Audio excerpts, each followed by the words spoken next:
CBS News political reporter Aaron Navarro joins us now from West Palm Beach. Aaron, let's go back to our other big story of the day. President-elect Trump taking credit for the ceasefire deal that was just announced out of the Middle East. Help us understand what his role was in making this happen. Yeah, in Trump's Truth Social post where he said this would not have happened had he not won this past November, he credits his envoy to the Middle East, Steve Witkoff, a prominent American investor who had been working with Biden officials in the Middle East to get this deal done. Witkoff had met with Israeli Prime Minister Netanyahu in recent weeks. And even Qatar's prime minister noted that the collaboration between Trump's transition team and President Biden's advisors and officials out there in the Middle East showed that America had a unified message and support for a ceasefire deal. But Trump also, in his Truth Social post, saying that he, Israel, and allies will, quote, make sure Gaza never again becomes a terrorist safe haven, saying he would use this moment to build on the Abraham Accords passed in his first term. But certainly implementing the ceasefire deal, getting to a permanent ceasefire deal, is now on the desk of the incoming president.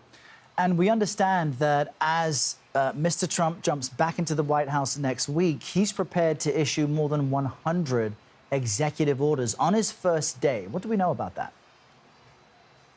Yeah, just let's look at precedent really quick. Day one of his first term in 2017, 55 executive orders, 221 executive orders in total during that first term. And from what we've seen in reports and heard from allies, he's now trying to do 100 in his first day, with a big focus on immigration at the southern border.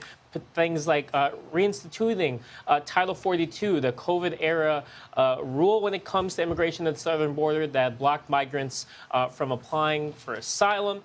But we'll see if things like his mass deportation plan will be borne out in these executive orders. We know that there have been governors looking to challenge that from the other side of the aisle, and it raises potential legal issues that may not be so simply solved or at least impacted by one executive order. And in our last few seconds with you, Aaron, who will and won't be at Trump's inauguration? Carrie Underwood, Lee Greenwood, some of the musical names that will be there, along with Elon Musk and Mark Zuckerberg. One person that will not be there, she was not at Jimmy Carter's funeral, is former First Lady Michelle Obama, who said after she attended Trump's first inauguration in 2017 that she was not in a good mood and decried the lack of diversity on that stage. She will not be in attendance at Trump's inauguration on Monday, but former President Barack Obama, he will be there. Aaron Navarro with the latest for us out of West Palm Beach. Thank you, Aaron.